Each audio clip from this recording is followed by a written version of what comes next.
Ծնվել եմ Գեղարքունիքի մարզի գյուղ Սարուխանում,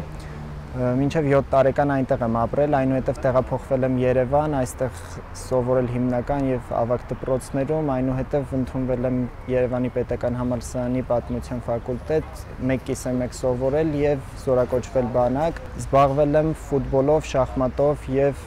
ըմբշամարտով որոշակի ժամանակահատվածներում,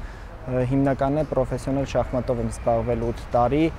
բավականին վերջերս նաև առցանց հարթակում ձեռք եմ բերել սպորտի վարպետի կոչում։ Սկզբնական հատվածում ծառայությունս անց եմ կացրել ուսումնական զորամասում, որպես տանկի նշանառու մասնագետ եմ դարձել, այնուհետև տեղափոխվել եմ Քաշաթաղի շրջան, քաղաք Որոտան, որտեղ էլ շարունակել եմ արդեն ծառայությունս հիմնական զորամասում իմ մասնագիտությամբ։ Պատերազմի մեկնարկի ժամանակ արդեն տարի ու կեսից մի փոքր ավել ժամանակահատված էր, ինչ ծառայում էի բանակում, արդեն կարելի ասել 4 ամիս էր մնացել, որ զորացրվեի։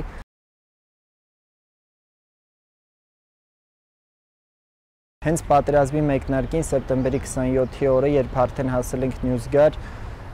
միանգամից մտել ենք մարտի մեջ, մեր տանկային շարասյունը եւ ՀՄՄ-ներով գումարտակը ներգրավել է ռազմական գործողություններին։ Առաջին դրվագը, որը մեխային է եղել իմ համար, ջրականի սպաներից մեկով զոհվել էր, նրա մարմինն էին բերել եւ տեսնելը հոգեբանական առումով այդ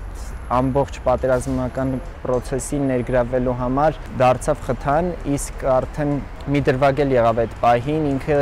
երևի նոր էր նշանվել կամ նոր էր ամուսնացել, իր ծոցագրպանում հեռախոս կար, այդ պահին հենց զանգ էր գալիս, երբ մենք իրեն փորձում ենք դնել սկորի մեքենայի մեջ, որ իրեն տեղափոխեն, հեռախոսը բարձեցինք, աղջկա նկարով զանգ էր գալիս, էլի տեղադրեցինք իր ծոցագրպանում հեռախոսը, գրպանը փակեցինք եւ այդ պահից հետո կարելի ասել բոլոր էմոցիաներն ու հույզերը զրոյական վիճակում են գտնվել եւ արդեն մինչև պատերազմի ավարտը որպես սառը adekvat վիճակում ներգրաված ենք եղել ռազմական գործողություններին առանց վախի մթնոլորտի։ Այդ դրվագը շատ տպավորիչ էր ոչ միայն իմ, այլ շատերի համար, հենց առաջին պատերազմի դաշտ մտնելու պահին միանգամից ծանր ապտակ էր, բայց նաև սթափության եւ արդեն ավելի լուրջ ռազմական գործողությունների մեջ մտնելու եւ արդեն այդ կորուստի զգացումով մտնելու պատերազմի դաշտ, ինչպես նաեւ այդ դիրքերի արժեքը միանգամից պատկերացնելու, պաշտպանության գործը լավագույնս կազմակերպելու համար, արդեն 27-ի երեկոյան տանկ ունենք առաջնագծում, որը նկատել ենք, որ հակառակորդը եւս չի մոտենում այդ տանկին, չեզոք գոտում էր տանկը։ Ես Վաշտի հրամանատարը եւ մեխանիկը որոշեցինք, որպեսզի գնանք եւ տանկը բերենք մեր մոտ։ Այդ ժամանակ անցանք չեզոք գոտի, երեկոյան 11:30 էր մոտավորապես, աննկատ մոտեցանք տանկին, դիրքավորվեցինք, գործարկեցինք տեխնիկան եւ ստվոլը դեպի մեր դիրքերի, հայկական դիրքերի ուղղությամբ պահած առաջանում էինք, որպեսզի հակառակորդի մոտ տպավորություն լիներ, որ տեխնիկան իրենց զորքն է եւ մեր վրա չկրակեին թիկունքից այդ ժամանակ, որոշակի տեղանքին անծանոթ էինք, որովհետեւ մեր գումարտակի ծառայությունը այլ վայրում էր, պատկերավոր շատ լավ չենք տիրապետում ինչպես քարտեզային առումով, քարտեզ չունենք այդ պահին բնականաբար մոտներս, բայց նաեւ արդեն սեպտեմբերի 28-ին ընկերոջս ծնունդն էր, ամենամոտ ընկերոջս ծնունդն էր, ում այդ պահին քանի որ շատ խառը իրավիճակ էր, դեռ չգիտենք կարողանանք այդ տանկը հաջողությամբ հետ տանել, թե ինչ կլինի, ես կապով նրա ծնունդը շնորհավորեցի եւ նա էլ տեղորոշելով լույսերի միջոցով տեխնիկայից լույս վառեցին, որպեսզի մենք ճիշտ ուղղությամբ կարողանանք առաջանալ եւ տեխնիկան կարողացանք հաջողությամբ հետ բերել, նորոգել եւ այդ տեխնիկայի միջոցով եւս կարողացանք հակառակորդին մեծ կորուստներ պատճառել։ Մեր Վաշտի կամ գումարտակի երկու տանկային վաշտերը, մոտորաձգային վաշտի բոլոր տեխնիկաները ռազմական գործողությունների 7-8 օրերի ընթացքում պաշտպանական գործողություններ են իրականացրել, ինչպես նաև հարձակողական գործողություններ, որի ընթացքում բոլոր տեխնիկաները խոցվել են մարտերի ընթացքում, ունեցել ենք մեծ կորուստներ գումարտակի կազմից, բայց արդեն մոտ 250 հոգի էր գումարտակը, մոտ 50 հոգի էլ սպայակազմ ընդհանուր եւ արդեն հենց այդ 8 օրից հետո գումարտակը կարելի ասել 1/3-ն ենք մնացել, մոտ 100 հոգի զինվորներով, սպաների մեծ մասներ վիրավորվել, կարող եմ նշել նաև մի հետաքրքիր դրվագ, որ մեր Վաշտի հրամանատարը ռազմական գործողությունների ընթացքում ինքը եւս վիրավորվեց, բայց տեսնելով իրավիճակի լրջությունը, իր դերը ինչ կարևոր է Վաշտի եւ ռազմական գործողությունների իրականացման ընթացքում, հոսպիտալ ինքը եւս չտեղափոխվեց, մնաց Վաշտի կողքին Ես արդեն հոկտեմբերի 1-ին երրորդ անգամ եմ վիրավորվել, տանկերով եմ խոցվել, 3 անգամ տարբեր տանկերով խոցվել եմ, երրորդ անգամը բեկորային վնասվածքներ էի ստացել ավելի ծանր, այրվածքներ, այդ ժամանակ էլ ճիշտ ասած չէի ցանկանում, որպեսզի տեղափոխվեի բուժօգնություն ստանալու, բայց հրամանատարի պարտադրանքով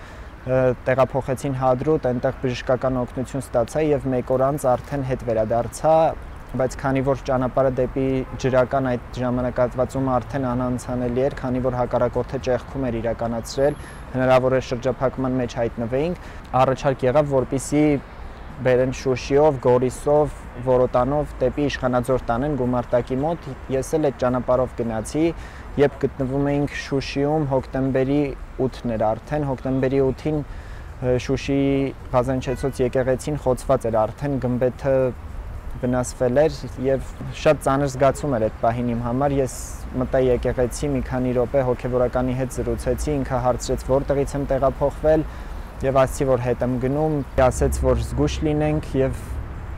ինչը որ անում ենք շատ կարեւոր գործ է, հոգեվորող իր խոսքով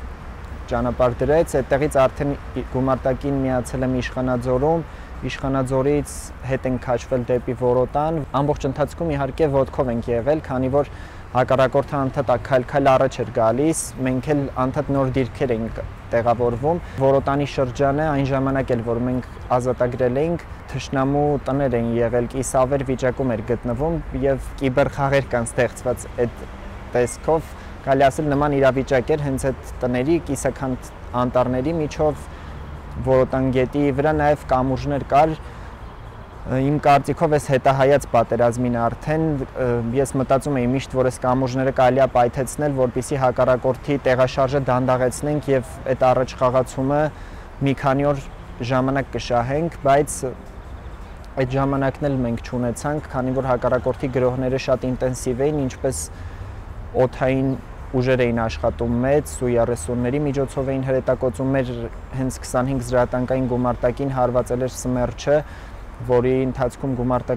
գումարտակի ներսում փորձում էինք վերակազմավորվել, այնտեղ հիգիենայի խնդիրներ կար, արդեն այդ կորուստներն էլ այդտեղ ունենալով արդեն մեր մյուս վիրավորված զոհված ընկերներին տեղափոխեցին արդեն Երևան, մնացել էինք մոտ եւի 70-80 հոգով, այդ շրջանում նաև Արմավիրի ուսումնական զորամասից էին աջակցության եկել, իրենք եւս նորակոչիկներ էին, իրենց մոտ էլ փորձի բացակայությունն էր խոսում, քանի որ հուլիսին մեկնել էին բանակ, սեպտեմբերին պատերազմ էր սկսել, իրենց համար էլ անհասկանալի էր այդ իրավիճակը, մի քիչ խորտ պայմաններ, միանգամից եկել էին ռազմական գործողություններ, իսկ մենք որոշակի ժամանակ ունեցել էինք, համ բանակին էինք արդեն լավ ինտեգրվել, համ մեր տեխնիկաներին էինք լավ տիրապետում, կամավորների համալրման գործում խնդիրը կարծում եմ այն էր, որ կամավորները մեծամասամբ չգիտեին որտեղ են եկել, իրենք ծառայել էին, պատկերացնենք այլ ճակատում, բայց իրենց բերել էին լրիվ այլ ճակատ, իրենք ընդհանրապես տեղանքին ծանոթ չէին, օրինակ իրենք ծառայել էին հրետանու վրա, իրենց բերել գցել էին հրաձգային ստորաբաժանման կամ տանկային ստորաբաժանման եւ նրանց էֆեկտիվության մակարդակը արդեն շատ էր ընկնում, բայց դրան զուգահեռ նաև ունեցել են կամավորական ջոկատներ հենց Լաչինից եկած, նրանք ավելի տարեցային Արցախյան առաջին պատերազմով անցած, ապրիլյան պատերազմով անցած եւ ամբողջ օրերի ընթացքում մեր կողքին են եղել, կուզենամ առանձնացնել Շալիկոյին Եղիազարյանն, ում հետ մինչև այսօր էլ կապի մեջ ենք իրենց ջոկատի տղաների հետ։ Պատերազմի վերջին օրերին արդեն հրաման կար ներքին կարգով, որ պետք է նոր տանկեր բերեին, որոնք վերանորոգվել էին եւ գումարտակից մի քանի էկիպաժ պետք է հարձակում իրականացնեին Շուշիի վրա, որպեսզի հակառակորդը արդեն ճեղքում է իրականացրել, որպեսզի մաքրենք թշնամուց։ Այդ շրջանում ես եւս, քանի որ լավ էի կրակում, լավ էի տիրապետում իմ մասնագիտությունը, իմ էկիպաժով մենք էլ ենք ցուցակագրվել, որպեսզի առաջին 3 էկիպաժի մեջ մենք գնանք մեր վաշտի հրամանատարի հետ միասին ու կարևորում ենք էլի, հենց ես որ Շուշիից գնացել էի, արդեն հասկանում էի, որ եթե հակառակորդը Շուշիում է, արդեն շատ ծանր իրավիճակում ենք գտնվում ու ամբողջ պատերազմի ընթացքում այդ նոյեմբերի 9-ի դերը կարող եմ ասել շատ անսպասելի եղավ, քանի որ ես անընդհատ սպասում էի, որ ինչ-որ պահի մենք պետք է արդեն հակահարձակման անցնենք, երևի հրամանատարությունը ինչ-որ լավ ծրագիր ունի, թողնում ենք առաջ գան, նույն էլի պատմությունից սովորած դասերի արդյունքում, որ եղել է, որ հակառակորդին թողում են առաջ գա, հետո կտրուկ գրոհով միանգամից կոտրում են այդ հարձակման ալիքը, բայց նոյեմբերի 9-ի պայմանագիրը Չասեմ հուսահատեցնող էր, որովհետև այդ սկզբունքով չեմ ապրում, հուսահատություններով եթե առաջնորդվենք, ուրեմն ամեն օր հուսահատվելով ինչ-որ պահի չենք ցանկանա ապրել, բայց շատ հոգեբանական առումով մեծ հարված էր։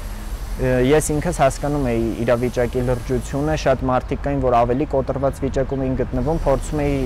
այնպես մատուցել, որ երևի այս պահին այլ լուծում չկա, որտեղ ընդհանրապես կապել չունենք, չգիտենք ինչ է կատարվում, ընդհանրապես տեսնում ենք, որ հակառակորդը ինչպես է նշում իր հաղթանակը, մենք էլ մեր մեջ անդադ նոր հարցեր առաջանում, ինչի էսպես եղավ, որտեղ թերացանք այս մակարդակի վրա, որ հակառակորդը կարողացավ 100-150 կիլոմետր առաջանալով հասնել արդեն ընդհուպ Հայաստանի Հանրապետության սահմանին։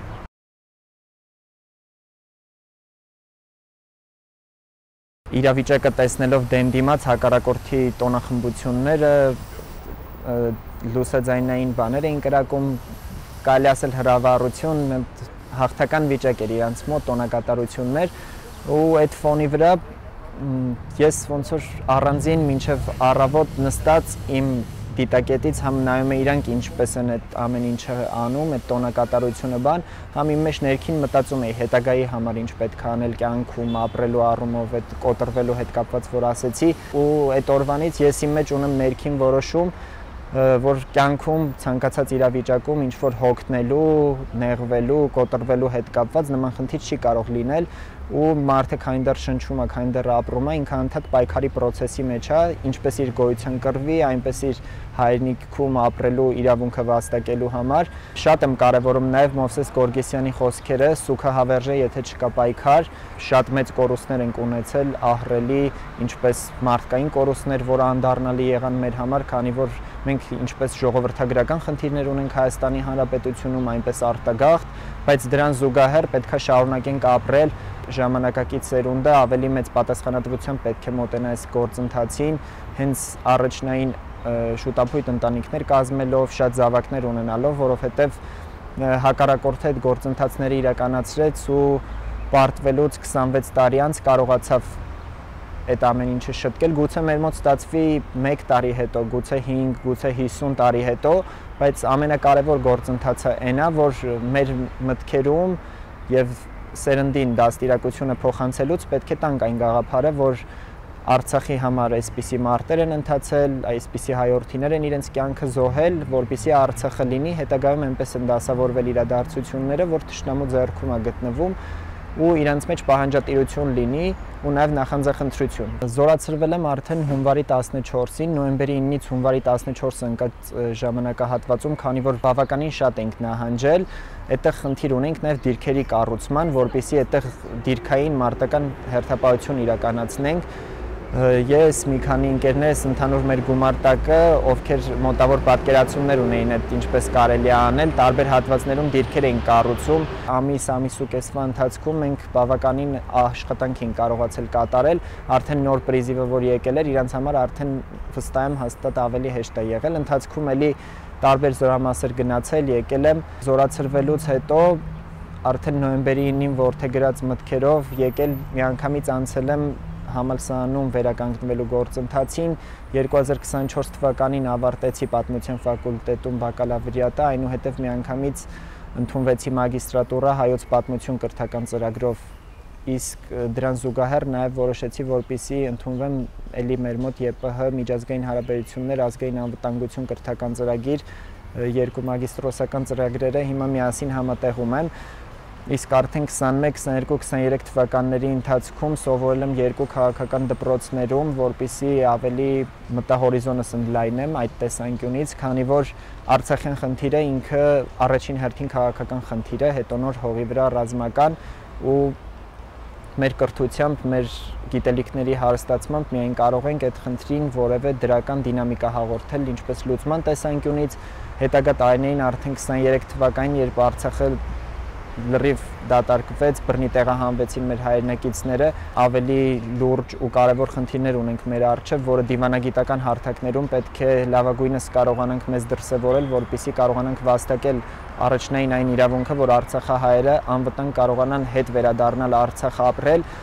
ինչն էլ արդեն հետագա տարիների համար հնարավորություն կստեղծի, որպեսզի կարողանանք հետվերադարձ ապահովել եւ ելի Արցախը հայկական դարձնենք։ 44-օրյա պատերազմը, ինչպես նաեւ հետագա տարիների իրադարձությունները մեզ ստիպեցին ավելի մեծ պատասխանատվությամբ մոտենալ հայրենիքին։ Ես ինքս պատկերացնում եմ, որ միշտ պետք է ապրեմ Հայաստանի Հանրապետությունում եւ այսօր իմ ողջ ուժն ու ռեսուրսները ներդրել եմ իմ կրթության գիտելիքների հարստացման գործին, ինչպես նաեւ շատ խորությամբ ուսումնասիրում եմ Արցախյան հիմնախնդիրը, չեմ պատկերացնում, որ այսպես պետք է մնա։ Նույնը կարծում եմ եղել է Ադրբեջանում 1994 թվականի հրադադարից հետո ու այս տարիների ընթացքում իրենք դաստիարակեցին այնպիսի սերունդներ, որ այդ հողի կարոտով կարողացան գալ ազատագրել։ Գլխավոր թերություններից մեկը մեր եղել այն, որ հակառակորդին թերագնահատել ենք, դրա համար ապտակ եղավ 20 թվականի 44-օրյա պատերազմը, ես սիրում եմ իրերը կոչել իրենց անուններով ու գտնում եմ, որ հիմա մեր սերունդը չպետք է ռոմանտիկայի մեջ ապրի ու հատկապես մանկավարժների գործը շատ եմ կարևորում, ինչպես ցածր տարական, հիմնական, ավագ դպրոցների օղակներում, այնպես էլ բուհական միջավայրում։ Մեր կրթական համակարգում շատ մեծ արմատական փոփոխություններ են պատկերացնում, որը ժամանակի ընթացքում պետք է ներմուծենք, որպեսզի գիտակից, պահանջատեր ու նախանձախնդիր երիտասարդություն ունենանք, ովքեր էլ կօգնեն մեզ։ Կարծում եմ Արցախյան էջը փակված չէ մեր համար եւ չի կարող երբեք փակված լինել։